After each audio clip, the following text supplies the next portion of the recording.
उपेंद्र कुशवाहा पर नीतीश सख्त, पार्टी से निकालने की तैयारी। उपेंद्र पार्टी छोड़े या फिर उन पर कार्रवाई करेगा जेडीयू। उपेंद्र के जेडीयू का सम्मेलन बुलाने से नाराज नीतीश कुमार। नीतीश का दावा, उपेंद्र कुशवाहा की बगावत के पीछे बीजेपी। बिहार में नीतीश कुमार मुश्किल में फंसे हुए हैं। हर दल के वो निशाने पर हैं। बीजेपी विपक्ष में, इसलिए वो नीतीश सरकार पर निशाना साध रही है। बीजेपी के विरोध के मायने समझे जा सकते हैं। उसे विरोध की आवाज उठानी ही है। विपक्ष में उसका अधिकार भी है और कर्तव्य भी, लेकिन सरकार में साझेदार, या यूं कहें कि सबसे बड़ी साझेदारी आरजेडी भी नीतीश पर निशाना साध रही है।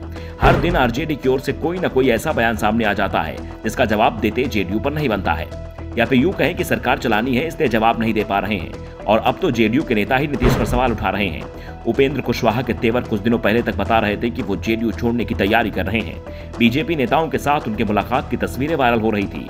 नीतीश भी निश्चित थे कि कुशवाहा अपने आप चले जाएं तो परेशानी टले, लेकिन कुशवाहा ने यू टर्न ले लिया है। अब वो पार्टी में रहने की बात कर रहे हैं। दावा कर रहे हैं कि हम तो जेडीयू को मजबूत बनाएंगे। पटना में 19 और 20 फरवरी को जेडीयू कार्यकर्ताओं को सम्मेलन भी बुला लिया गया है। जेडीयू संसदीय दल के अध्यक्ष की हैसियत से कुशवाहा ने यह कदम उठाया है। कुशवाहा दावा कर रहे हैं कि वो किसी को जेडीयू को कमजोर नहीं करने देंगे। अगर जेडीयू ने आरजेडी से कोई डील की है तो उसके बारे में कार्यकर्ताओं को भी बताया जाएगा। बाकी का नीतीश कुमार ही बताएंगे कि सरकार में क्या चल रहा है। दूसरी ओर नीतीश कुमार के तेवर अब सख्त होते दिख रहे हैं। अब तक कुशवाहा के दल छोड़ने का इंतजार कर रहे नीतीश एक्शन की तैयारी में दिखाई दे रहे हैं। नीतीश से जब कुशवाहा को लेकर सवाल हुआ तो पहले नाराज हो गए, फिर बोले इस आदमी के लिए हमने क्या क्या नहीं किया, कितना आगे बढ़ाया, विधायक बनाया, फिर अपनी पार्टी का विधानसभा में लीडर भी बनाया। उसके बाद भी वे पार्टी छोड़कर भाग गए। फिर साथ आए तो हमने उन्हें राज्यसभा का सदस्य बना दिया। उसके बाद वे फिर पार्टी छोड़कर चले गए। इस बार तीसरी बार वे पार्टी में आए हैं तो कहें कि हम हर हाल में पार्टी में रहेंगे। आजकल वे क्या से क्या बोलने लगे हैं। नीतीश ने कहा कि उनकी जो इच्छा है वो करें। यह सब बीजेपी की तरफ से कराया जा रहा है। कुशवाहा आजकल बीजेपी की भाषा बोल रहे हैं। आजकल मीडिया किसी को नहीं दिखाता है।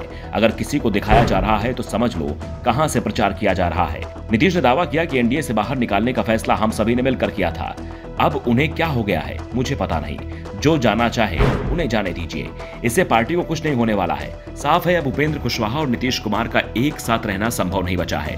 नीतीश कुमार ने संकेत दे दिए हैं, या तो कुशवाहा खुद ही पार्टी छोड़कर चले जाएं, नहीं तो फिर उन्हें कार्रवाई करनी पड़ेगी। वैसे नीतीश कुमार शायद 20 फरवरी तक का इंतजार कर रहे हैं। वो ये देखना चाहते हैं कि उपेंद्र कुशवाहा के साथ जेडीयू में कितने नेता हैं, कितने नेता खुलकर बगावत करते हैं और कितने शांत रहते हैं। जो उपेंद्र के कार्यक्रम में जाएगा वो जेडीयू से बाहर माना जाएगा। साफ है कि इसी महीने उपेंद्र कुशवाहा पर एक्शन होगा। अब ये कुशवाहा को देखना है कि वो जेडीयू से कितना हिस्सा लेकर निकलते हैं। जेडीयू छोड़ने के बाद वो अपनी पार्टी बनाएंगे या फिर बीजेपी में ही चले जाएंगे। संकेत इस बात के भी मिल रहे हैं कि मोदी सरकार में उपेंद्र कुशवाहा को मंत्री बनाया जा सकता है। उन्हें नीतीश के बराबर से मैदान में उतारा जा सकता है, जिससे वो नीतीश के ओबीसी आधार में सेंधमारी कर सके।